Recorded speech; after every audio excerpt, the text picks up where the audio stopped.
How to hide photos on iOS 17, and to do that is first you have to go here to your settings. Now under your settings, go here to your general, click on your general, and of course you have to make sure that you have updated your software.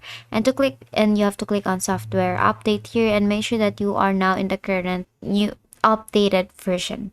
Now, the next thing that you want to do to be able to hide photos on iOS is we have to go here to your photos and just click on this. And of course, it will lead you to your album. And what you're going to do is to choose or find the photo that you want to hide.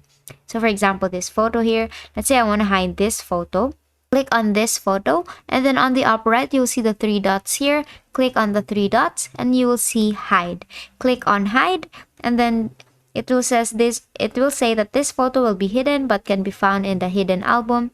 And then what you're gonna do is to go to your hide photo, and now you have successfully hidden the photo. Now maybe you're wondering where will the photo be. Scroll all the way down up until you see the utilities here and tap on hidden. It's actually unlocked. So what it's gonna do is it's gonna request for a face ID, or if it won't, then it can go to enter passcode. Here you have your hidden photo, and basically that's how you hide your photos on iOS 17. And that is all for today. If this video helped you, please don't forget to like, share, and subscribe to our YouTube channel to show your support. Thank you for watching.